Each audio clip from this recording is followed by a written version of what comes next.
Hey Dylan, thanks for taking my call. Hey Dylan, big fan of the show. Huge fan of the show. Love what you're doing. Such a big fan of the show. I'm so glad to have a minute of your time. Hi, Dylan. It's Robin. Dude, Dylan. Look, I cannot help you. I'm sorry. It's not hard to understand, okay? So here's my thought. You would be crazy to think that.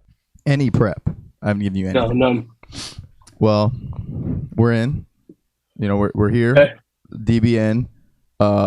Welcome into Hey Dylan. Thank you. Number 25, a returning guest. You already heard his voice. Gosh, it's been too long. We're about 7 Vegas trips later since the last time you were here. Shay, welcome back to the program.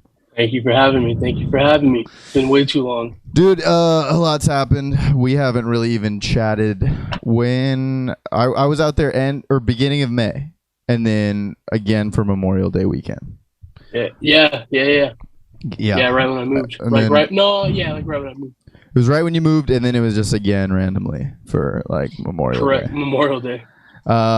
Pretty nuts. We've ended an NBA season heartbreakingly. We've ended a hockey season. We're now in the dead of sports. You have some things to be excited about with your Metropolitans. I want to get into it all. And I don't want to get it like too quickly into the Suns, because I would like to unleash whatever is in you that is, angry, upset, because I think we feel differently, and I think we feel differently. I think we do. Yeah, exactly. Because I don't know how long it took you, but to live that season as a fan in real time. Get excited for the Timberwolves on a Thursday in February to just go on an undefeated run in November to get an all-star snub, but to be able to be like, you know what, we're going to throw it in their face because we're the number 1 seed, and to get all the way to the playoffs, you get bounced in the second round. As a Phoenix Suns fan, how long, dude, I'm getting choked up thinking about it. It's the healing process is taking a lot, which is why I think I don't feel as animated as you about how the offseason has gone so far, or even how last year's offseason went and how the trade deadline went, and any moves that have been made. I don't know, how long has it taken you to heal or to? So, first off, and we had to watch the Warriors win the title, but yeah, exactly. First off, that Game 7. I think what really helped me was that Game 7, I was on call for work, and I got called out maybe halfway through the first quarter. And I didn't, because of that, I didn't really watch a second of the game. And I think that kind of helped me because I would have just been even more mad. So the fact that I didn't get to watch it maybe helped me. And the fact that, when I was living in Arizona, in my work truck, I would just listen to 98.7 all day, Yeah. And I think part of the fact that I live in Vegas now, and I wasn't able to listen to it. Yeah. Helped me just hearing them talk about it. But that Monday after that game, was it Monday? Because Game 7 was on a Sunday, right? Yes, correct. Game 7, so that Monday, I downloaded the Arizona Sports app to listen to it, and Gambo was right. It was a waste. Everything was a waste to me. Nothing. It just felt like a complete waste of 6-7 months. Yeah. You knew I was very vocal at the trade deadline. I did not think they were good enough. Yeah. I at the trade deadline, I didn't think they were good enough. I think they were a little weak in some spots, and I think those spots came and, bit them in the ass. They had and even in the Pelicans series, dude, they just looked like they had no offensive creativity. They had nobody who could go get a bucket. In my opinion, when Booker was getting, locked up, or Chris Paul wasn't doing it, they had nobody that could just go get a shot. You know what I'm saying? I love Mikal Bridges. He's a hell of a defender, but I don't think he's good enough offensively to be a third option or a fourth option. I really don't. Cam Johnson couldn't hit anything. Don't get me started with campaign.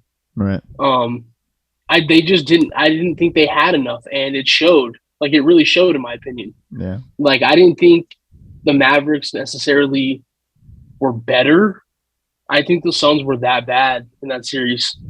Yeah. We hadn't seen the Suns play that bad in years, dude. Dude, it was yeah, I remember Portnoy, he tweeted, he was like, this Suns game, I've literally never seen a basketball game like this. Because it was just like, yeah. But not even just that game 7. It was like even like game 4 in Dallas, or when Finney Smith hit like 7 threes or whatever. Like, yeah, they just had there was no effort. They didn't show any heart.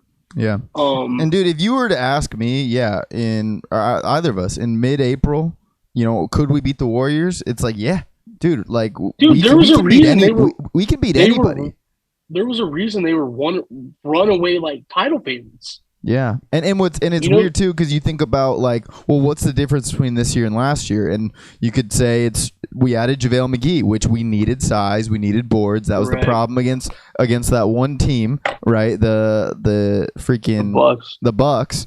Like we got that size, and we got Bismack even midseason, which was good for our core, because we can get into him.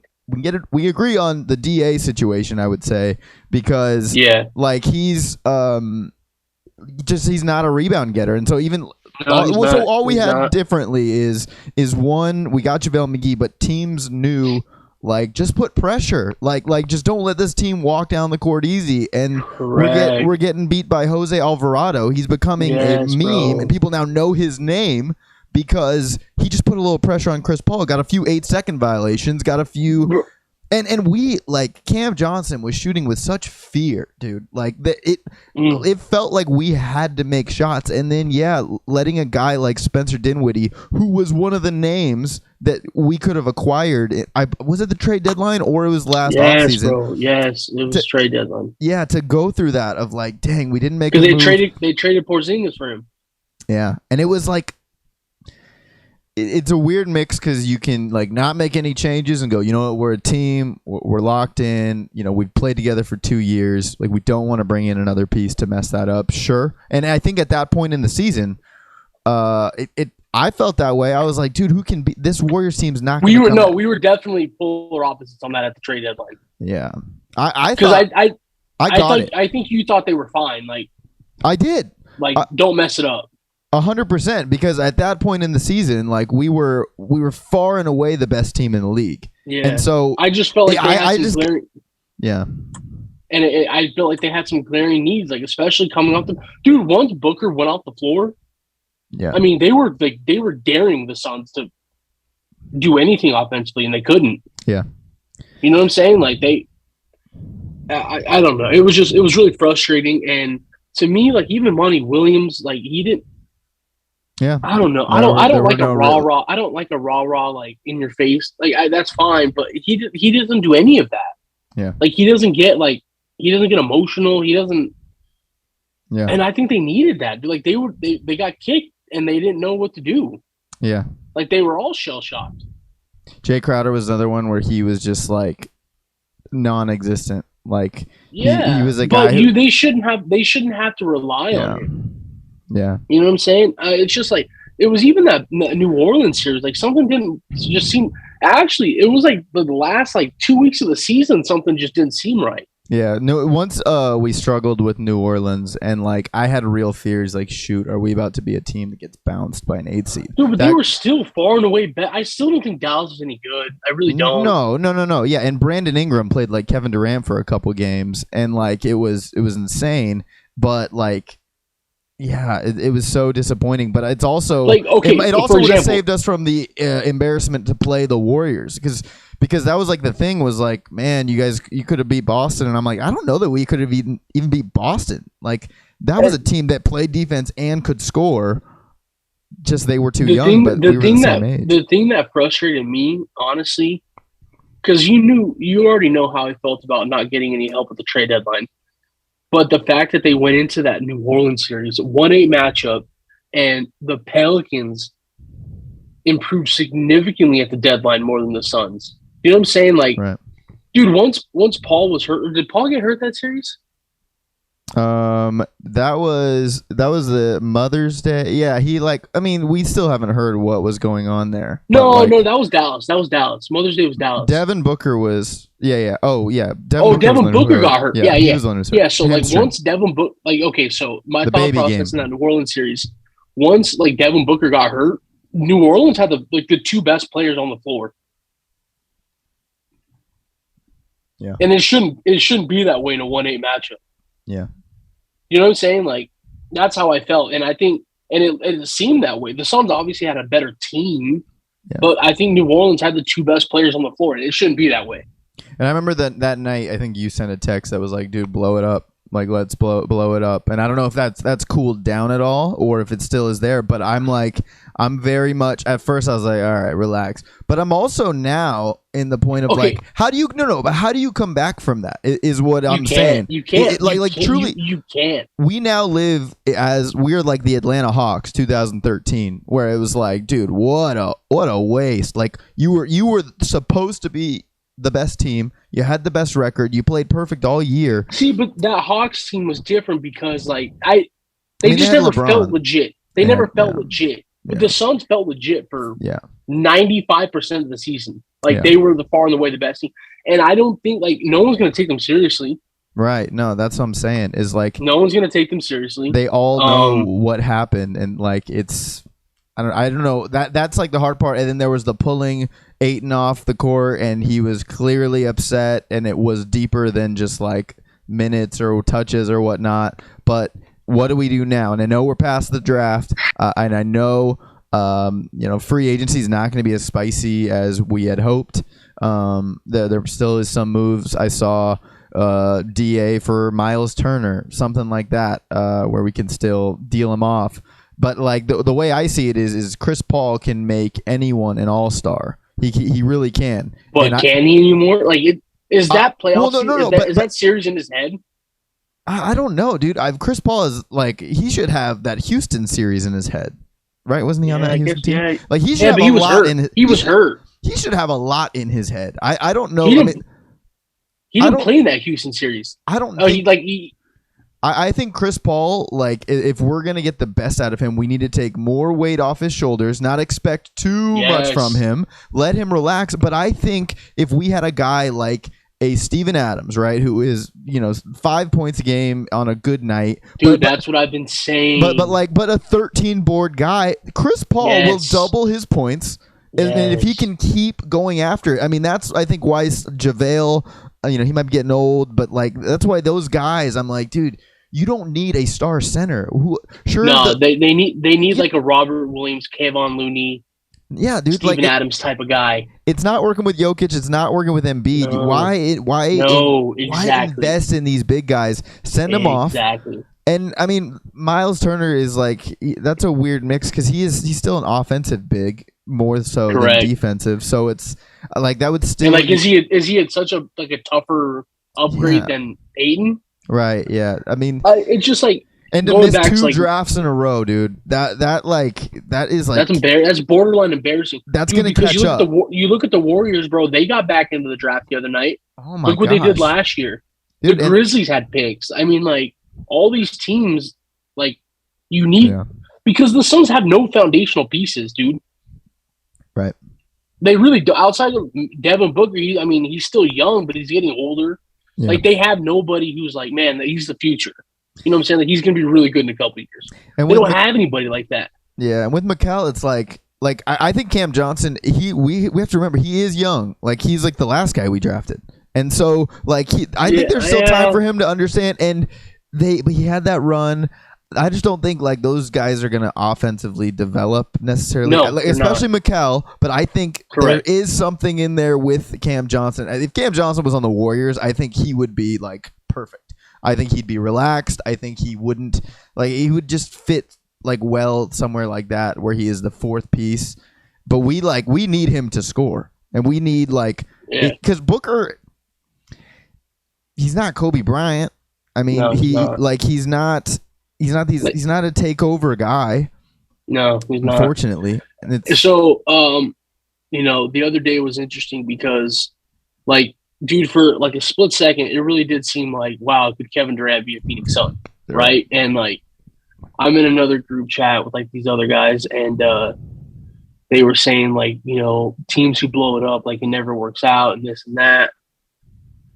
But like in hindsight, like would trading Ayton and Bridges, I don't think that's really blowing it up. I really don't.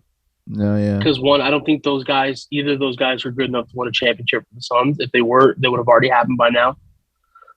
They've had two fantastic opportunities. And it's just like, when have the Suns ever blown it up for somebody? Like, when are they when are they ever gonna like go after it? You know what I'm saying? Yeah. They're right there. Like, obviously it's not gonna happen anymore, so it's wishful thinking. But I just don't think what they have right now is good enough. And I didn't think so at the trade deadline. And they did nothing to change my mind, and they've done nothing to change my mind. And I don't know. I don't think they will do anything to change my mind, because I don't think they have the pieces to like go get somebody crazy. I mean, could they have gotten Durant? Maybe, yeah. But like, who are they going to trade for now? Like, who are they going to try to get? They don't have money to sign like Bradley Beal off the free agent market. Free agent market. If he opts out, or like Levine, they don't have the money for that. So now what? Yeah.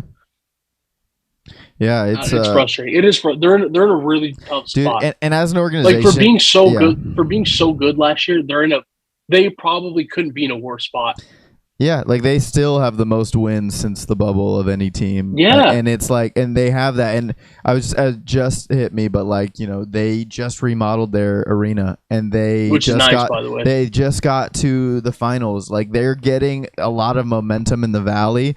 And so I guess if you're thinking from a front office standpoint, you can't blow it up. Like, that is the fan base is not deep enough to where like you blow it up. Like, because this is a really special for Arizona sports. This is a special time of like. And when I say blow it up, I mean blow it up for a star. Right. Like, not blow up the whole team. Like, yeah. But I don't think getting rid of Bridges and Ayton is blowing it up. You know what I'm saying? I think if you can do that deal, you have to do that deal, because that, to me, that shows me you're more serious about being a contender than not. Yeah, I don't know. That's just my opinion. But you're right. I don't think they can just start over right now. They can't afford to. I'm gonna read you what Ray Berry, what he wants. He says, keep DA. Oh man, you're gonna hate this. Well, actually, I don't know. Keep DeAndre Ayton, acquire Ricky Rubio as a free agent, and get rid of Campaign and Elfrid Payton. I don't think Ricky Rubio played last year. Didn't he tear his ACL?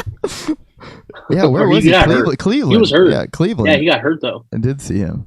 Yeah, he's reliving those bubble days. Rubio, Rubio was good for us at that time, but he was. Well, like, yeah, he walked so Chris Paul could run. Yeah, I would love it if we had a good young, backup point guard or someone off the bench, like Tyrese Halliburton, who they could have drafted. Yeah, it's tough, and like, it was even harder to watch the Warriors do it again, because like, if we were playing at our best at our November level, and we played the Warriors in the Western Conference Finals, and they were playing at their best with their roster now, I think it would have been a great matchup. I think we would have seen it. I think so too. Because I think that would have been that would have been the finals. I think everyone, once Dallas beat us, everyone was like, yeah, it sucks for the Suns. And they're like, well, damn, now the Warriors are just going to walk right through this all. This is really, pretty easy, because, I mean, it's Dallas. Like I don't know. But I will say for all the flack Devin Booker's gotten for, not doing stuff in big games, I hope people keep that same energy for Jason Tatum. Yeah. Because he did nothing in the finals. I will say there were like quite a few like people who shined in the playoffs that I was like, that really it made me enjoy the playoffs. Who was it on Maxey played really well. Freaking Strus. I thought Strus was great for the Heat. Dude, he reminds me of me, dude. I've never seen a shot he doesn't like. Yeah, but also, dude, like, he's a gunner. But and Brandon Ingram, when he showed those flashes of like, dude, he was like the best player in the world for a couple minutes. Dude, there were times where I was like, dude, he is like, this is Kevin Durant. Like, this is insane. Exactly. But no, and Jaylen Brown was one where I'm like, I holy love Jaylen Brown. shit, man. Love Jaylen Brown. That's a guy who had his back against the wall and went and got buckets. Dude, he's a dog. Yeah. He's a dog. And that's a good young team that's like pretty comparable to us of like they got 3 young guys who, you know, are their core. Compare them to our 3. It's weird because like I just don't think they're fully fleshed out yet. Any of them. And Jason Tatum, but, like, yeah, they wanted to break that team up like at the trade deadline. Yeah. I would give everything for the Suns to trade Mikal Bridges for Jaylen Brown. Oh yeah, I mean, there were times where like Jaylen Brown was playing, and I was like, man, I wish like Devin Booker tapped into this a little more. Of just like dude, literally, he just went like, after it, dude. He was a fearless scorer and like and was hitting huge shots. And dude, he has no fear taking it to the hole. Yeah, he'll get it. Just scored. But so then the Warriors win the title, which I don't know how you felt about that either. I really want to know. Oh yeah, actually go into that because for me it was like there was a lot of respect there, and a lot of them. This wasn't the best Warriors team we've ever seen, and personally I agree with that take. But I mean, they won. I mean, it's crazy how the last few years of the playoffs have really been very like circumstance, you know. You could say the bubble champs, but then you could say the Raptors won because Clay and Kevin Durant went down. Correct. And you could say the Warriors won 2015 because Kyrie and K Love went down. And like there are all these just kind of situational. You could things. also say like the Bucks probably shouldn't have beaten the Nets last year in the Eastern Conference Finals. The Houston Rockets should not have missed 28 3-pointers in the West. I will never forgive them for that. It just seems like there's been a lot of asterisks next to title teams the past couple of years. Yeah. And it's and you could every year it's just like, well, it was like a COVID year and it's a bubble champs but this one was like a little straight up. I didn't necessarily think like, oh damn, Boston, but I do remember seeing in the first round like they were the favorites to win the East, even though they weren't like the one. And it didn't really make sense. No, yeah, either. I was like, Boston, what? That doesn't feel right. And then they got there. The Heat are another weird team. Just let me ask you a question: if there was a healthy Chris Middleton, would the Bucks have beaten the Celtics? Right in the second round? Right, 100%. I don't think so. Like that Bucks team. I don't think so either. The Bucks team was another one that was really scary when they were playing at their best because they just they were. Dude. They have every slot filled, dude. Like Brook Lopez, he can do it all. Like for what he's worth. Pat Connaughton is honestly fine for what he does. Grayson Allen, I love Drew Holiday. Drew Holiday's fantastic. Yeah, dude, and like once Giannis is going downhill, dude, like there's nothing you can do. Like he could really score probably 50 a game if he wanted to. And he really has like gotten better, like with free throws, with with decision making, and it's like after that first round. I'm trying to think who the Bucks played that first round. Who they play? But I just felt like at times I remember watching them in that first round, and I'm like, dude, these guys they're gonna win it all again. Yeah, because they just had that. They had that look sometimes. You know what I'm saying? Yeah. Did someone on Memphis get hurt? Oh, John Morant was hurt for that series. John Morant was hurt. He missed like the last 2 games of the Warriors series, which they beat the Warriors by 51 game. Like that should have been a more competitive series too. It kind of was until Morant got hurt. For the most part. But dude, like I don't know, man. It's wild. Going back to Warrior. It is wild that the Warriors got back. I am truly shocked. And they did have a pretty nice path all the way there. Credit to them. You know, it's still hard to do. It's still the NBA. Maybe it's me, but it didn't feel like there was a lot of like pop and circumstance behind this fight. Like it was what it was. Right. Yeah. Does that make sense? Yeah. It kind of was. It was just like these are the 2 best teams. You know, this who got here, and like Boston showed some flashes, but like ultimately this felt like the Warriors. Like I felt almost every night. Maybe there was one game I thought, oh, I should bet the Warriors tonight. Like this, it just feels like the Warriors. Yeah, I are agree. gonna win. I Yeah. agree. It was what it was. I think they did have a little bit of an easy path, but that's credit to them. They know how to turn it on when it matters the most. What do you think of this, like this Draymond Green media tour that he is on? The new media. Well, he's like, it feels like every day I'm opening Instagram and there's a new him hot taking, like, yeah, we wouldn't have beat LeBron, but like we would have beat Houston, or like him just talking shit every day, even posting like, oh, who should I come after today? Like, Yeah. Like, what is he? Does he have a chip on his shoulder? He has 4 rings. I think he does. He's gonna be a Hall of Famer. He's gonna be on the inside the NBA. Like, why is this guy? I think he does have a chip on his shoulder because he'll always be known as the guy who, like, people will tell, dude, if you weren't with the Warriors, you wouldn't be anything. You know what I'm saying? Right.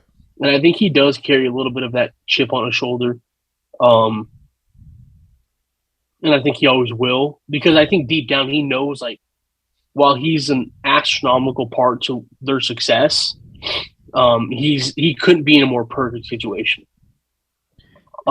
His career wouldn't be half of what it was if he was playing somewhere else. So I think, like, he'll always have that, like, attitude in his head, like he shouldn't be there, or people think he shouldn't be there. Yeah. But, like, I think he does, like, the fact that he wins championship after championship, like, it just enables him to talk more shit, because people love talking shit about him. Right. And he loves dishing it back out. Yeah. And it was good to see Clay turn it on a little bit. I think we actually did that because we were talking to shit on him. So dude, I said he was the worst player in the NBA at one point, I think. And he was. That was a correct statement. And then suddenly, yeah, he went off. But they needed him to do that. Steph couldn't do it all on its own, dude. Because there was like a second there, like in game, like, thoughts I had. I'm like, dude, the Celtics are just too athletic for them. Like, if it's only Steph, they're not going to win. But credit to the Celtics, they tried to force Andrew Wiggins to beat him, and he played well. Dude, I was going to say, for me, that was a really cool, like, good for Andrew Wiggins, because that guy, he has not had an easy go of it, like, to be drafted and for LeBron to send you away, to be in the number 1 overall pick and be traded. Like, that's insane. And he was coming out of college, and they were saying, like, he's got LeBron qualities. This guy, he could be both ways, and it was not relevant in Minnesota. And then, he played like a freaking just Minnesota. No, just Minnesota. Yeah, and then he was just a dog, dude. He was playing great defense. See, but that's another situation where, like, it's another example of, like, they know, like, the players on the Warriors know their roles, and they do it well, and they do it to the best of their abilities. Kayvon Looney, dude, he does what he needs to do. Yeah, you know what I'm saying? Even Gary Payton Jr. does what he needs to do. Yeah, and, like, it takes me back to, like, those Heat teams with LeBron and Wade and Bosh. Like, yeah, they had those 3 guys, but the reason they were so successful is they had guys who, like, did their role, and they did it well. They had 3-point shooters. They had rebounders. They had tough guys. That's just what teams need. Teams need guys who do their role and they win. The Bucks had that last year. Yeah. The Warriors have that. I mean, the Celtics had it, and Jason Tatum, you could say, didn't fulfill his role. Yeah. I thought Marcus Smart played great, and I thought, I mean, but they're bench guys those last few games too. Like, we're nowhere to be found. Derek White was awful. Grant Williams was awful. Yeah. It feels like, you need superstars, but I think you need, like, a team that they need a good guard off the bench. You know, you need a scorer off the bench. You need shooters. You need rebounders. And I don't think the Suns had that. Yeah. And I thought that from the trade deadline, and I think that, like, ultimately that was their downfall. Yeah. I do. I truly think that. I think they didn't have any toughness either. The Warriors have an edge to them with Draymond. The Celtics have. The more I think about it, I actually do think that, again, I think a trade would have. I don't think mentally this team is there, because I do think they were thinking, a year and a half, we have been the best team in the league far and away. Even though we lost the finals, we were probably still the better team there. And if we show any signs of this lock, if we break up, they put chemistry ahead of like talent, right? They didn't want to break it up. So if they send away a Jay Crowder or a JaVale McGee, even as small as them, but if you do send away Mikal Bridges or something, or you take away minutes from one of the other guys by signing a free agent, like I don't know that this team would have mentally been able to handle that because they couldn't mentally handle the Pelicans. They couldn't mentally to me, we lost the Pelican series. We should not have won. We should have won 4 games. I agree. I wholeheartedly agree. They get to go and be like, we put up 2 wins against the 8th seed or against the 1 seed. And good you know, on them. Kind of in another point, I'm trying to remember who said it. Maybe it was John Gambadoro on 98.7 that morning after the game. He had a good point. He said, you remember game 1 of the Pelicans game? Suns ran him out of the gym. Yeah, it was awesome. Game 1 of the Mavericks, Suns ran him out of the gym. And it seemed like those other coaches made the proper adjustments they needed to, and the Suns didn't. Yeah. And it seemed like I do think Monty Williams got severely outcoached in the playoffs. Yeah. I don't know, man. It was really tough. I don't want to relive another regular season. That's kind of where I'm at, is because it's too painful. We grew up, and our team was the Suns team of the 2000s was the best team in the regular season. Many years we had the literal MVP of the league. Like it was almost better. Twice. Yeah, it was almost better then, and it was so painful to be like, okay, well now we're 0-0, and it won't really matter until April, until it's time to go to the playoffs. Yeah. Where do you think the Warriors' big 3 ranks? Because it's got to be up there, right? I don't think I put them over the Spurs' big 3, which doesn't get talked. I don't. The longevity, they definitely have chance to, but it was just the longevity, and I know Kawhi helped the 2012 team, but I was thinking about I would put the Warriors over the Celtics big 3, over Kevin Garnett. Yeah, they only won 1 title. Yeah. Are you putting them over Wade, Bosh, and LeBron? I think so. I mean, it'd be crazy not to, right? I think so as well. Yeah, I think so as well. 4 titles is a lot. But to hear Michael Wilbon say that it's not quite a dynasty yet was interesting. Did you hear that take? He said I didn't. He explained it as if we call this a dynasty, then is it a mega dynasty because the Bulls got 6? Or is it a mega dynasty, triple mega dynasty that the Celtics got, however many in that stretch? Way more than 4. But he called it millennial. That was the word. He's like, well, this generation doesn't know what a dynasty is because sure, even the Lakers teams, Kobe won 5 in that stretch, but those were several different teams. It wasn't really that was one unit that carried it throughout. This is Steph's 4th, right? Yeah. Since 2015 too. So 8 seasons, 4 rings. So how much are we going to factor in Kevin Durant being there for 2?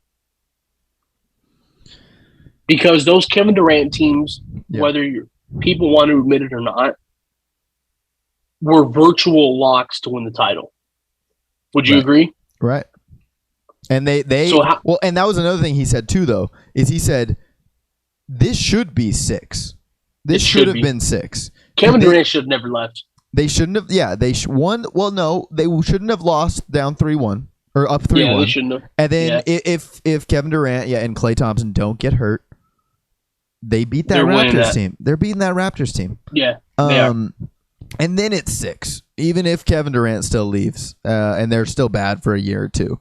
It should be 6, but that's the circumstance we're talking about. Is I mean. You could look at LeBron's titles and losses and go, well, his second best player was Daniel Gibson in 2007. Zydrunas Ilgauskas. Yeah, where did Daniel Gibson go to college? Texas. Thabo Sefolosha? He didn't go to college. Sprinkle these in throughout the interview. I like that. Just randomly.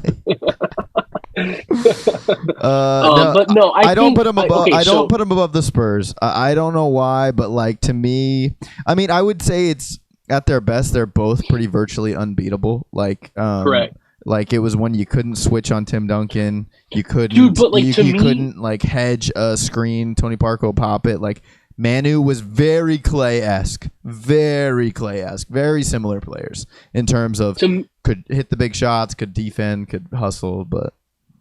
Like, to me, it always felt like the Spurs were always there, and it felt like they did it for so long. Yeah. Like, okay, let me ask you this. Let's say this year Clay comes back,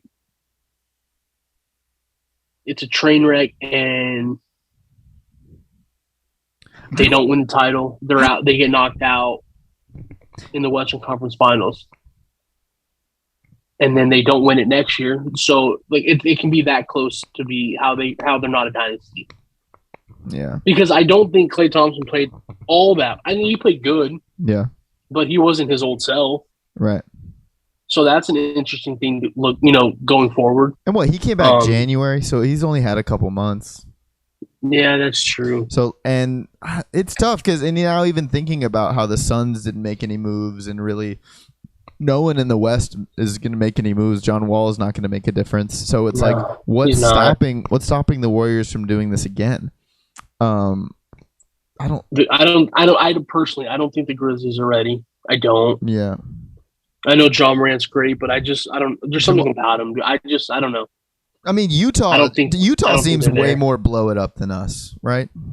And Utah should blow it up. Yeah. Because it's year after year. It's like first round, second round. I want to know too is when are these like young guys going to start teaming up too? When are they going to get smart? When is Karl Anthony Towns going to go, okay, I can't keep doing this? Or when is Trae Young going to go, I need help. Let me ask you a question. I gotta go somewhere. I'll go to Boston. I don't care. Like, because a lot of these guys, they wait a long time until they go, all right, I gotta move on. Like Kevin Durant, LeBron waited too long. You could argue he waited too long. Kevin Durant waited too long. Luka? You say young guys, but what about like Damian Lillard? Yeah, dude. But what about Jokic? What about Embiid? That's not like worth it. Like to me, loyalty and whatnot, like player movement. They should be able to do this. Like 3 years ago, I would have said, Devin Booker, you should leave, dude. I would leave too. And it's just I don't know when these guys are going to get smart, and I don't know if it is money or whatnot, and when they get FU money when they're in their late 20s, and then they can switch over. But it's like Luka's not getting any more help, and the Warriors are just staying strong, and their young guys are only going to get there. They didn't get to play the draft pick from last year. They're number 3. Kuminga and Mooney. And Wiseman too. Wiseman. Yeah, Wiseman did not touch the floor, and it's like they had like 2 top 10 draft picks last year as well. Yeah, dude. They could have had Lonzo Ball. Oh wow. Oh, not Lonzo. LaMelo. That's weird. They picked Wiseman over LaMelo. Do you think I guess they didn't really need Melo as far as guards go, and I think they're doing fine. But like, yeah, when are these? Like, I just wonder if they are at all thinking that. Even Booker is like, sure, you got a max contract, dude, and you're doing great, but like, what if you and Karl Anthony Towns did this a year ago? It's funny you mentioned that. I was what was I reading? Someone said that some high-ranking NBA officials believe that it may not be right away, but at some point in the future, that the Lakers are basically going to go all in on Devin Booker. Really? Because they think they can get him. Interesting.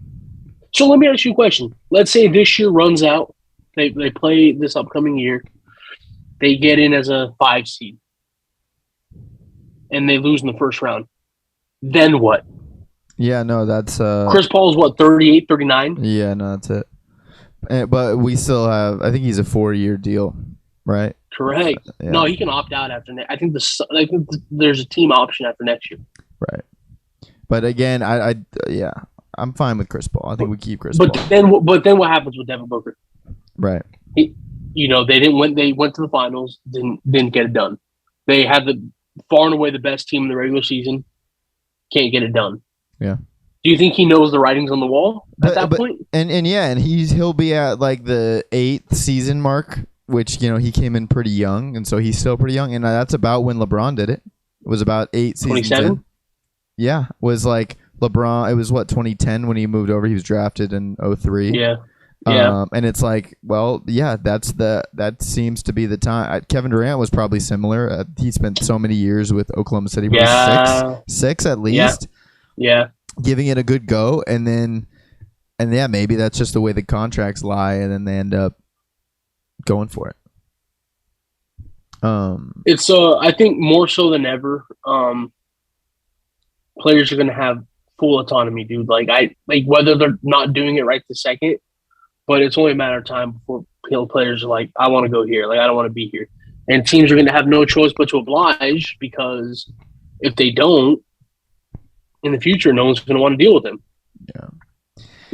As shitty as that sounds. But, like, we keep on talking about, like, the super teams, but then you have teams like the Bucks and the Warriors, who have virtually done it all through the draft. And hey, and the Suns, you can put the Suns in there. We have you done it all can. through the draft. You absolutely can. Aside from Chris Paul, it's all been through the draft. 100%.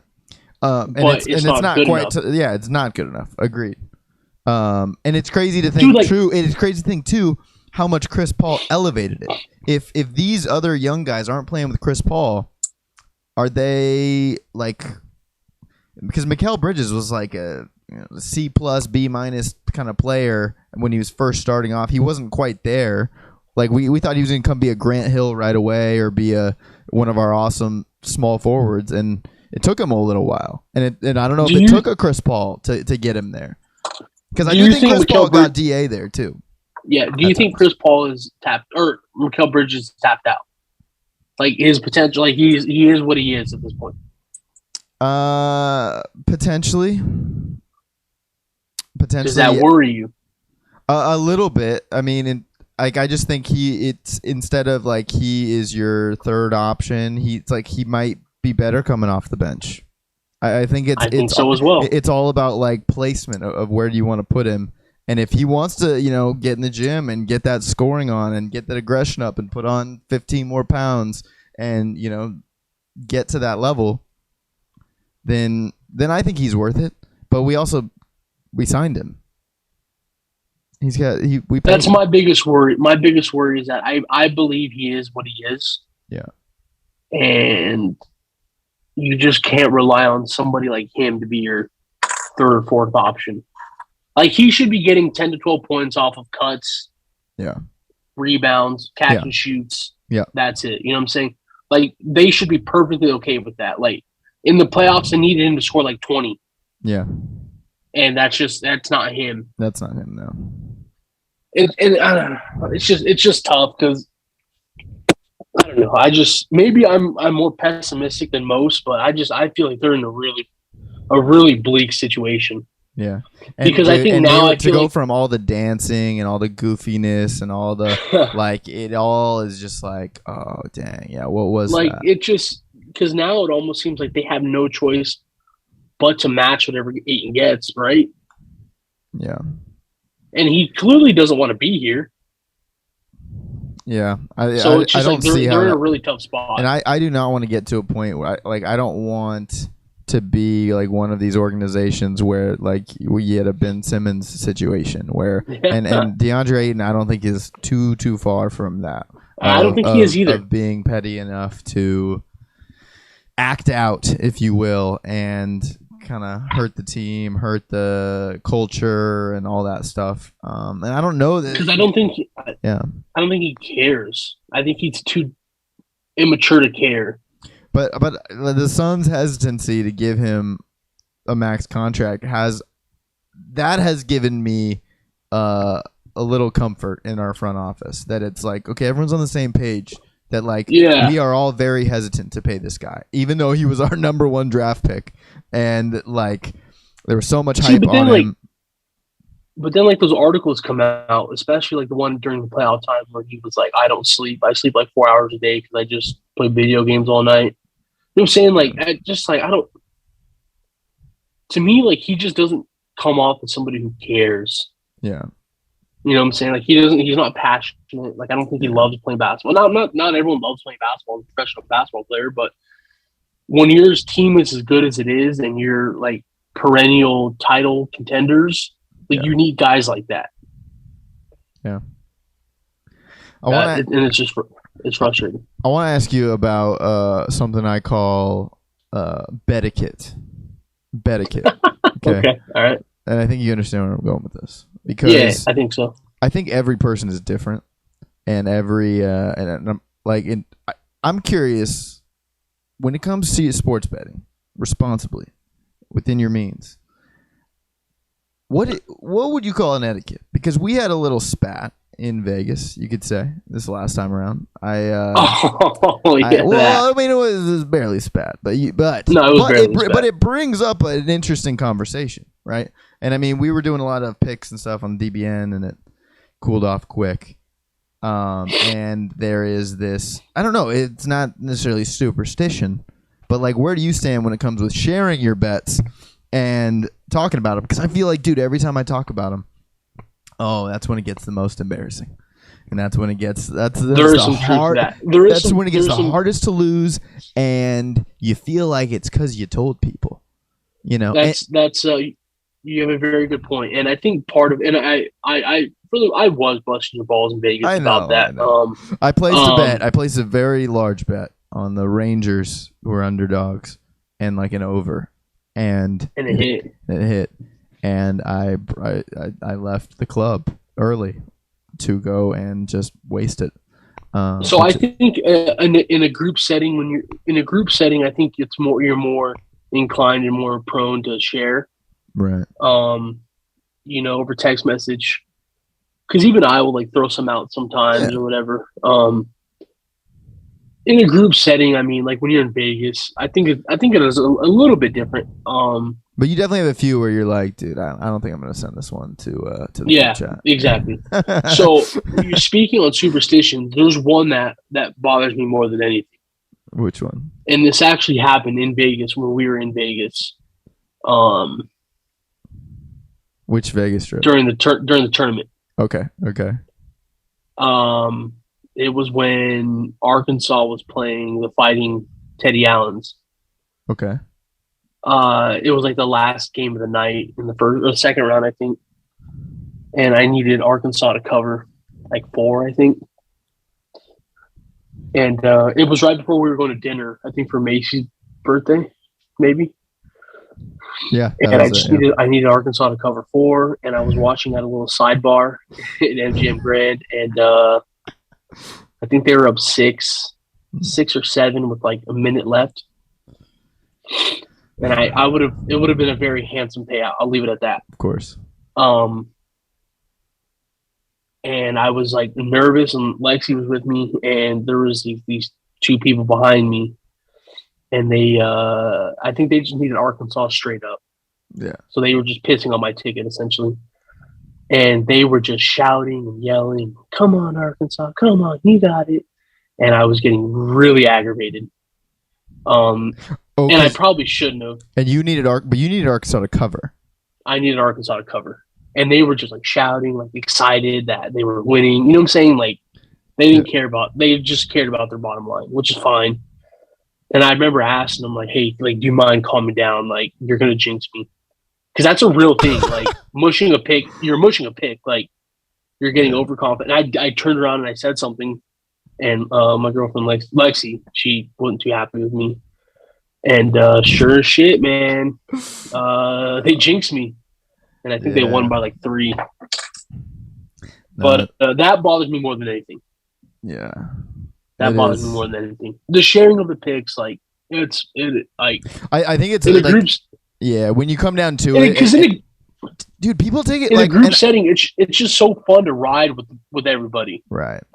And dude, people like, and I feel it at times, but like people take their betting pretty personally, you know, like they take like I made this pick, like I'm right, and you made that pick. Well, one of us is wrong. And that really is a tough, especially in Vegas, because like you have no clue that you're cheering your ass off that Tennessee hit the over, but someone bet the under. Correct. Someone is really not okay right now because they hit the under, and it's just like that's the hard part about the group. It's just settings. a slippery slope. It's a slippery slope. Responsibly. Betting. I like that betting. I don't know, man, because it's any superstition, and like I mean, correct. It's like it's just tough, and like I think it is when it is down the stretch, and you have 2.5, and you're just like, guys, all I need is 2.5. All I need is 2.5, and I feel like that never helps of just like reminding yourself that you just need 2.5. It's just like, dude, relax, just watch the game, let it play out. Because once you start thinking that it's over. Yeah. Like that's just how it works, man. Like it's not going to hit. The math that you're doing for the over. So we need 30. So if each team gets 32 points in this fourth quarter, we're going to be set. Otherwise, we're hoping for overtime, baby. It's the only time I use a calculator on my phone. You would think that like we'd get like really good at that math, but exactly. Are you exactly? So, I mean, with that being said, are you sitting on any futures that you feel any good about that you'd be willing to share? Or that... I think... yeah. I think, from what I checked last, I really like the Cardinals under total wins. Really? What is it? 8 and under. I think last time I looked, it was 8.5. You think under? I do, man. You think it's going to be a tough year? They're good enough. No DeAndre Hopkins for the half of the season. They have a really tough schedule to start. And it sounds like their center, Rodney Hudson, might be retiring. They have me and you are their starting cornerbacks. Wow. I think you know me, man. I was begged to be the quarterback in high school. Jeremy Hadcock. No, I do like their under wins. I'm kind of going back and forth, man. I think. Man, I felt so good about my son's ticket, man. I really did. I was like, dude, plus 700. I got it at 7. I had Francisco Lindor MVP, NL MVP at the start of the season. I don't think that'll hit. What do you? So I mean, I got it at 10-1. I don't think it's going to hit anymore. So then how do you bet on the teams you love? Because I know people don't like doing that, and I don't like doing it either. To be honest, like it is, I've lost more money. My favorite teams have hurt me more than helped me in the long run. To me, it's easier in baseball because there's so many games. Yeah. How do you bet the 1.5? Like that is the run line. Yeah, that's just the spread. Like to me, like I just like I'll look at it and I'm like, to me, like I just like the Giants are. If the Giants are going to beat the Tigers, they're not going to beat them by 1. Right. You know what I'm saying? Like you just got to kind of look at it that way. If blank is going to play the Tigers, they're not going to fill in the blank. They're not just going to beat them by 1 run. Yeah. Correct. And he's pitching, like they're going to win by more than 1. I can't. Yeah. And most of the time, dude, those run lines like the -1.5, they're usually some plus money as well. So, lately I really like the no run first inning. That's a fun one. Another fun one I've been liking is a team total over like first 5 innings.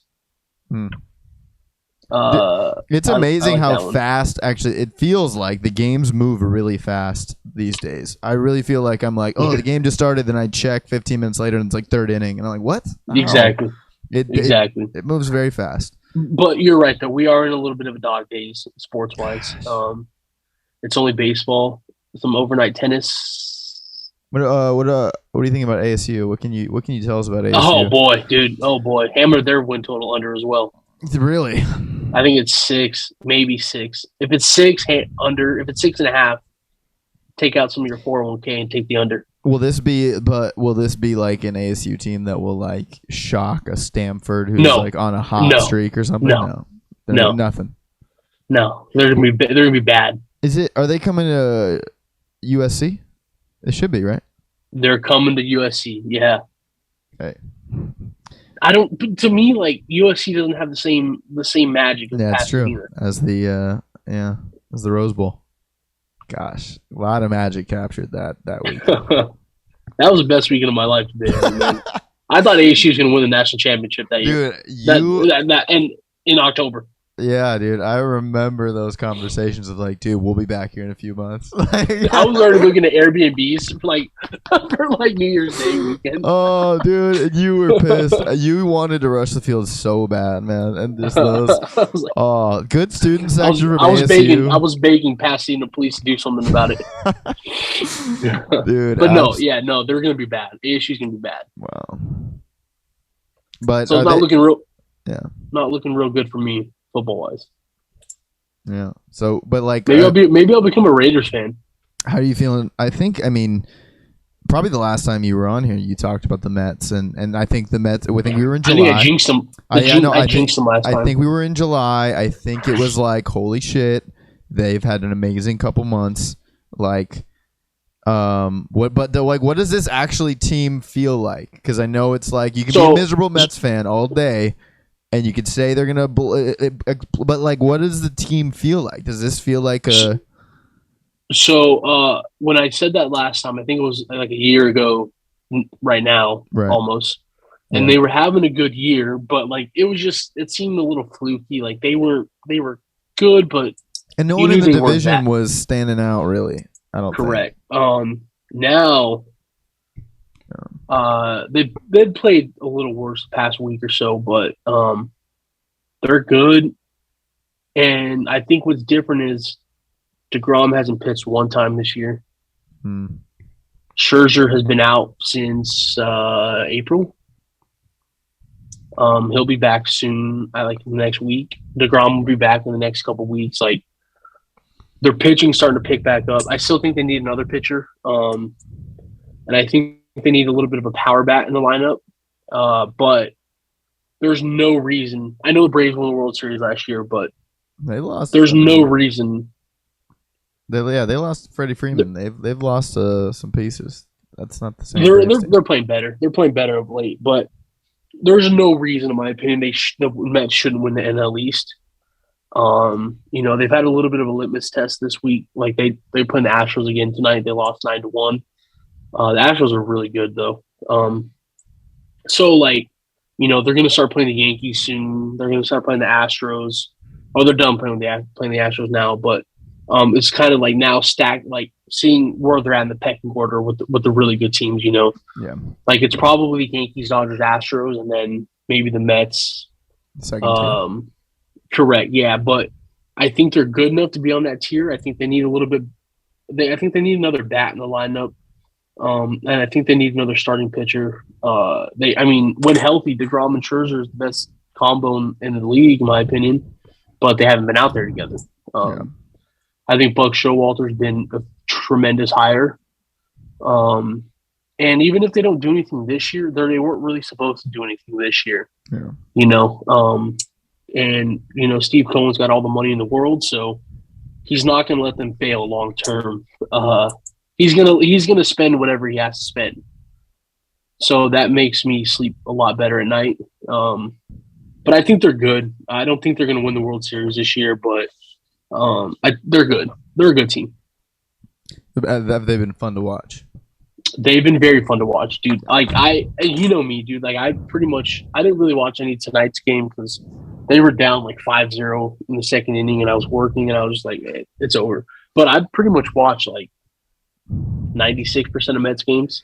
Dude, I think now that I think about it, because I go to one Dodgers game a year, and I feel like every year it's been against the Mets, like random. It happens. And then when I was in Connecticut, I went to a game a season, I think, at the Mets. I might have seen them every single year in the last couple of years in person. Yeah, and Tanner, my roommate, we were at a game last August, and Pete Alonso hit a home run to our section. And there was a guy in our section the whole game just screaming, Pete Alonso! Just screaming. And he was being so obnoxious. And then Pete knocks one into our section. And so Tanner, he'll just randomly yell Pete Alonso. And Tanner doesn't know a thing about sports. And he knows Pete Alonso. Household name. Pete Alonso. Household I love name. Pete Alonso. Yeah. Hey, the Mets got some guys who debatably may have been at the Capitol on January 6th, but we love them. Steve Cohen was right there with them, though. Maybe. No, I don't think he was, man. You don't think so? I've seen some of his Twitter likes. Oh, okay. They seem opposite side. Who do you if you were on the Yak, who would you want a case race? Oh, who would your partner be on the Yak case race if you when you get involved? Well, it wouldn't be KB. Naturally, I'd say KB, but he doesn't drink beer, so he's not going to really participate. Owen doesn't drink anymore. But I thought I saw his name was on. He is. He drinks like Guinness Zero.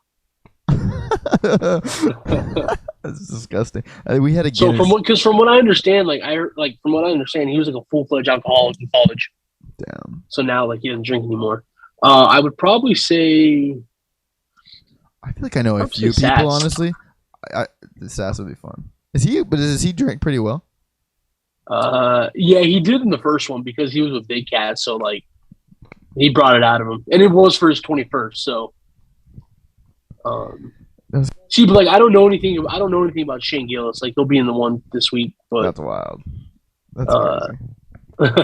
Dude, I don't know. I love the Yak. I love the Yak. Yeah, dude. There's something about it. I'm not even kidding. I think my boss thinks I watch it every day because he'll literally reference it and he'll be like, "Oh my gosh, bro, can you believe that the wheel?" You just seem like someone who would watch it because like the guy Nick Owen and Kyle, they're not typical Barstool guys. Yeah, they're just yeah, they're dudes. They wear the New Balance 550 or whatever they are. What are the numbers? 550. There's 350s. The 550? Yeah. The 550s, yeah. The ones that McCall had? Yeah. Did I just get drafted? This is a great video, man. It's where did they get this footage? His voice goes dude, way high.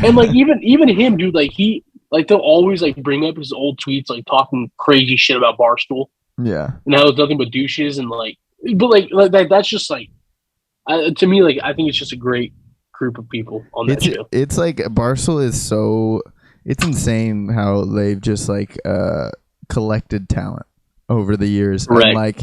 And of course, I would love to know how everyone gets paid. I would love okay. It sounds like they get paid based off of their ads and views. It does seem to go that way, but I do wonder, is Jersey Jerry now making, well over six figures? Dude, because that's what he says on whenever he's on the Yak, he'll make comments like that. But I just think it's shitty, dude, because I think for someone like Sass or Kyle and Nick, who I think are far and away the most talented people at that company, I truly believe that. Yeah. I think they're making 70,000, 80,000 a year. Yeah. But they've got them pigeonholed because what if they were doing what they were doing before, Twitter stuff and all that, they wouldn't be making any money. So now they're making a little bit of money, but what? I don't know. It's the same with Sass, dude, because he is starting to do a lot more stand up and stuff, but he this is steady work for him. Yeah. But he's also tied to it now. Yeah.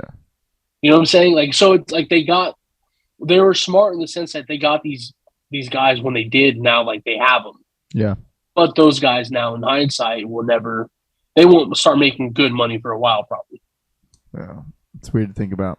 Because I think guys like Big Cat, dude, I think Big Cat makes a ton of dough. Oh yeah, no, Big Cat has to make insane amount because he's an owner. He has a lot Correct. of shares. He's part of the deal. He's part of the deal.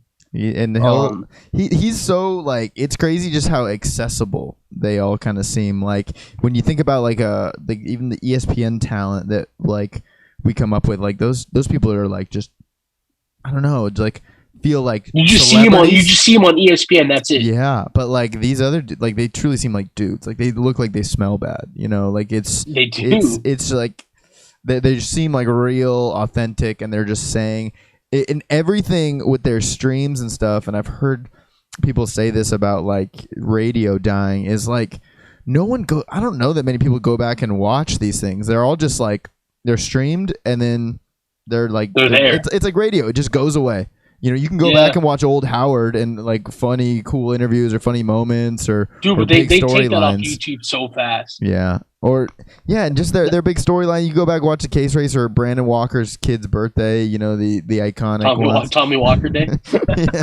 Like you can go back and watch those, but ultimately, like you're just recording and then you're moving on. It's not like these things that are living. Dude, because they do shows every day, Monday through Friday, all day long. Like it seems like they have a stream for everything. Because there was a little while that I was watching their like morning betting show, Pick Central. I think I would watch it during like college football season and whatnot. Because they get a lot. And they had like the Barstool Sports Advisors. Dude, the greatest show. That one I could, because there's to me no one better than Stu Feiner. There's no one better than dude. Stu. And like I don't like watching those Pick Central shows because I don't like Bill Bosco. Yeah, Bosco. Have you come around on anyone lately? Like, do you like Brandon Walker? Dude, I never minded. I never had a problem with Brandon Walker. Dude, Marty Mush really is gone. That really did affect his career. Isn't that crazy? It did. It really did. How is that okay? But he's also he's just taking down the chin. This is the best thing he can do in that organization.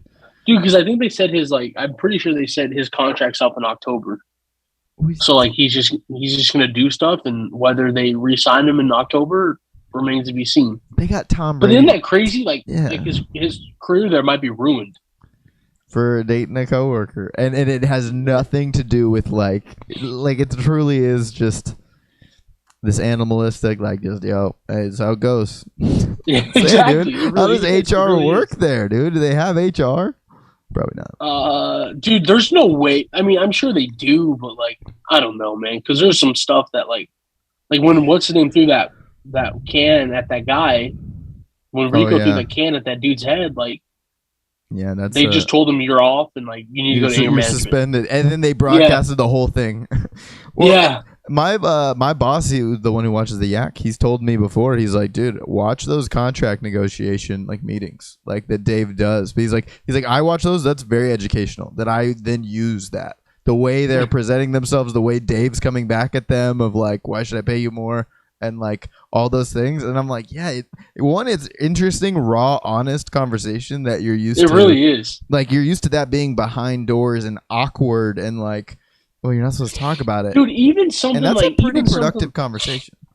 Even something like I don't know if you watched any of it, but even like this past week, the Yak did Barstool Idol. Dude, even something like that. Was it singing or was it just like, what can you do for us, kind of thing? Yeah. So basically, like one day they played that basketball. I don't know if you saw the basketball clips. Oh, yeah. So they just did stuff like that. And then one day they got in teams and they had to like create a video. And then they created a pitch and then they had to write a blog. And then so it's like American Idol where you're trying out to get a contract. This you're just like I think it's a crazy idea that it's broadcasted to all these people. And then like on like the second to last day, they had each of them join like one of the shows. So like somebody was on the KFC show, and then someone was on like, have you seen Lowering the Bar where they try all the yeah. So they did that. I like Vibs. And then like I do like Vibs. And then they had to watch. Then they had to watch a Mets. They had to watch a Mets game with Frank the Tank. So they had to like interact and do all these things, and then they just kind of went like little by little, and then. Like the last three, they had to make like a slideshow presentation with their ideas, and like Dave Portnoy surprised them, and so I like something like that, dude, where you're watching people like try and get a job. Yeah, and they've always done those like the intern interviews and stuff like that, where they're just it's like it's so unique how it's like taken off, and it like has an impact. Like there was the fact that it came up in what was that, Congress, when they were asking Roger Goodell, or what where was that? Yeah, like where it that was that Jim Jordan guy. He was and it's just like, oh my gosh, like they're everywhere, and they are like they're who you listen to, they're who I listen to, when it comes to these like sports takes and whatnot, rather than like I don't get to watch PTI every day anymore. I don't get to watch. No, I don't. I don't. Yeah. Like, it's funny. I don't. Yeah, we've been doing half days at work, and so I'm home in the afternoons, and I've thrown it on a couple times after, like, the Stanley Cup and whatnot, and it's the same thing, but it's just like, I don't know. We're on. I guess Mike Wilbon always does say we're on Apple, we're on Spotify. He says all those things. Good night, knuckleheads. It's funny you mentioned that. I did watch like the last 10 minutes because I'm off Mondays too. So The big finish. you know that. But I watched like the last 10 minutes of PTI yesterday for the first time in years, dude. Years. Oh, wow. I thought about canceling my YouTube TV for a couple months till football comes back. Really? Because I'm like, even Survivor, like, I got nothing to watch on there. It can help me, like See, it's nice because I can record TMZ, and like if I'm ever like I want to catch a moment or see if anything made it, I can watch it there. But otherwise, like right now, no Survivor, no real sports that I care about. Because that's actually a really good point. Because right now, like, I'm not watching any live TV other than Mets games, but that's all through the MLB app. Yeah, you can watch that anywhere. Dude, and like now, I don't even know if I'll be able to watch like Cardinals games. I don't even know if there'll be the local feed here. Yeah, I don't know at Bally Sports. It'll probably be the Rams. Oh, what wouldn't it be the Raiders? Oh yeah, yeah, but they play on CBS, so like the Fox regional games. Oh, I see. Yeah, I will tell you right now, I don't think I will be betting. I might do like little bets on this UFC card, but it is a very tough one because Israel Adesanya is a tough guy to bet. He likes to go all the way, but it's also he's got that power, precision, and then Volkanovski, Holloway has. This is the. Let me ask you a question, dude. Let me ask you a question. Would you debatably say Holloway's won at least one of those? Yeah. I thought he won. I don't think he won the last one. I thought he won the first one. Absolutely. And it's like if he loses a third close one by split decision or even by losing by points, yeah, that's painful. He's entering like Tony Ferguson, Cowboy Cerrone. Hey, who else on this card between those two fights? O'Malley's also on the card. That's right. He's on the pay-per-view fight, huh? He opens it up. There's another one that's let me look here. It's pretty big. Like there's a name that I recognize in each fight. Pereira and Strickland, which Alex Pereira, who is the only guy to knock out Israel Adesanya in kickboxing. Okay. There's a crazy video of it, and it always comes up every time Izzy wins as like, well, dude, remember this happened? And Alex Pereira, yeah, he's fighting Sean Strickland, who is also just an animal. Like that one is only plus 100 and minus 120, which is like, I want like that's scary. We do got Pedro Munoz, Sean O'Malley, Robbie Lawler. That's right. I did see his name. Ian Gary, who's like the Irish. He's an up and comer, huh? Yeah, he's pretty sick. Donald Cerrone's fighting Jim Miller, Brad Tavares, Uriah Hall, Jessica I. Yeah, this is a pretty freaking stacked card. If you can find a way. Well, I know Lexi's working I don't know if she's working the press conference Friday or she's working something Friday down at T-Mobile. That's cool. Dang. Yeah. And then, the tickets were expensive. Oh, I believe it. Yeah, this is International Fight Week too. Like, I think all week, I would imagine they have like stuff. Yeah, there's like something going on because I think the Hall of Fame induction's Saturday night. I saw Habib's. He's in the Hall of Fame. And then Daniel Cormier is getting inducted. DC. I think that's at T-Mobile Arena. But then, like, I looked because Friday night Joe Rogan's at MGM Garden Arena. Hell yeah, that's awesome. And then there's a WWE like event at MGM Saturday night at the same time as the fight. Dang, we should have went to that AEW, dude. That would have been wild. Dude, there was fans. Dude, Park MGM never looked worse than just with AEW people swarming. All right, well, dude, thanks for coming on. It's always good. Thank you for having me. This was good Sons therapy, to be honest. Oh, I have some theories real quick on who might die in Stranger Things. Oh, yeah. Okay. I feel I got one too, but I mean, I heard it from Zach, and then I also have seen it. Oh, what? Well, I haven't like seen it, but I've seen other people theorize it as well.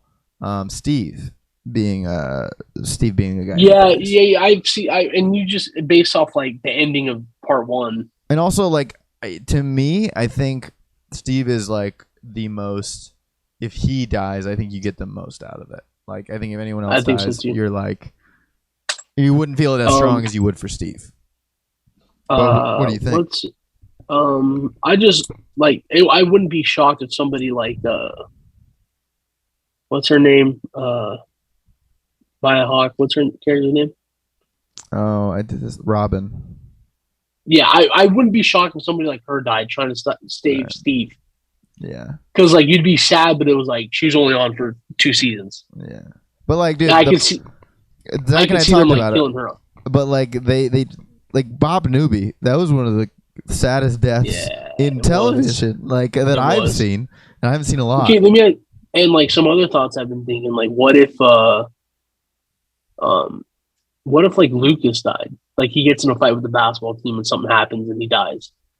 Yeah.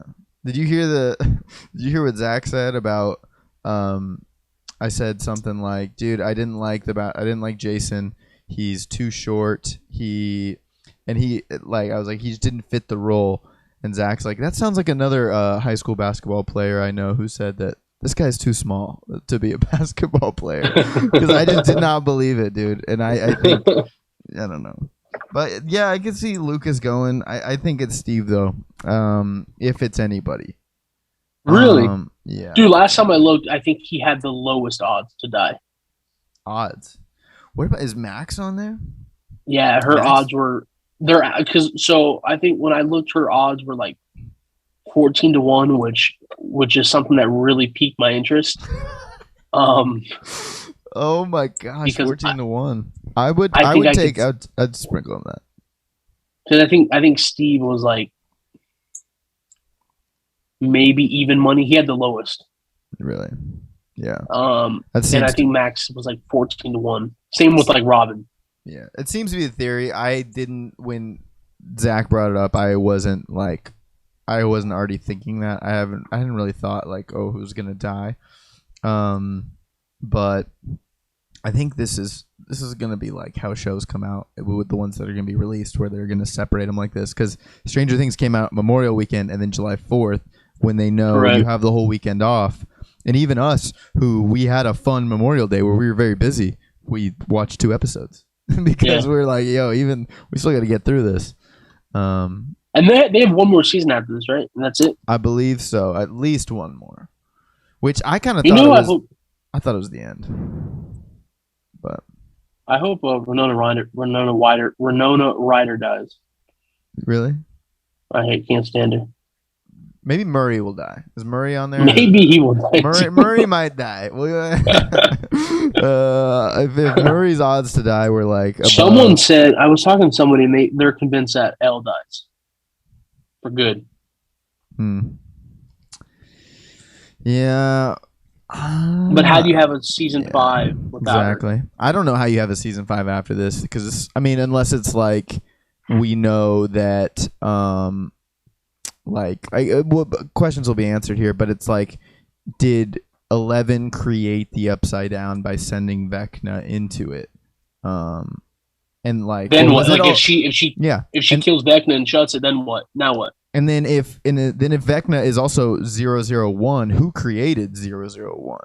It's always gonna go like, okay, well does Brenner know more? Because they were able to take us back further and make the world bigger. Correct. They can probably take us back even further and make it even bigger. Of like, oh, correct. This is but I feel like you could keep doing that. Yeah. So where do you draw the line? Right. And they've done until she dies. I don't know. I was telling someone that like this season was a return to form of like, it feels like, because 2 and 3 are good, but I was just like, I don't care about Russia. I don't care about this faceless monster anymore. And I'm glad that Vecna is a human with a story and with feelings and with real anger, and we have a face with it. And there is a good amount of Russia, but like it's real monsters and it's real dealing with fear and like trauma and shit. And like, I don't know. I feel like you got to stick with that. And these kids are, dude. Sadie Sink, Mad Max, is 20 years old right now. I didn't know she was that old. She is 20 years old. Yeah, these kids are. Yeah, you can't keep doing this. Yeah, like I don't know if you fast forward to college or you whatever. But yeah, I don't know. We'll see. Maybe Nancy dies. What was she? Oh, you know what? I hope so too. Actually, maybe she won't be able to pick between Steve and Jonathan, and she won't have to. That's a really good point. That's another one. Yeah. All right, I'm gonna take a look at those odds. I'll sprinkle. Yeah. I know a site that'll offer me those odds. I got dude, thanks again for coming on. This was fun. Thank you for having me. It's always a good time. DBN keeps rolling, dude. We're in its bag. We're in our bag. And remember, tennis favorites in the first and second rounds. Tennis favorite. Wait, what do you mean? Hammer those tennis favorites. Oh, all the favorites in the first and second rounds. Only the first, second rounds, not the full match. Yeah, you can, but those first and second rounds, they're significantly better than who they're playing. Interesting. That's hey, it's a good take. I did hear your voice. It was like the day after the Stanley Cup, so Monday, yesterday. And I was like, dude, what do I like? I got tennis here, and I could hear your voice saying, dude, bet the favorites. So, dude, because there's nothing better. I put 6 favorites together, and I think the highest favorite was still only about like 240. So it wasn't even like I was picking the monsters. And I think I put like $3 on it to win 30, and I cashed out at about 25 because I was like, you know what, screw it, dude. This is too good. Dude, because there's nothing better than waking up in like from overnight tennis hits. Yeah. And like having that. Honestly, that happened this morning. I was at McCall's house. I woke up and I had it was like 5 a.m. because I was about to leave, but I had like Google open and I had some random German chick's name in my Google search, and she's like, "What's that?" And I'm like, I don't know how to explain. I don't know. It was like patch. I'm like, I can explain it, but I'll still be embarrassed. I would rather it be a scantily clad woman, but it's not. It's a tennis like her player. It's her 4th career tennis match. Yeah. Core patch. It's got a CCHT in there. Exactly. Yeah. But hey, there's a minus 140 next to her name, so I took it. But that's how it goes. Those odds every time.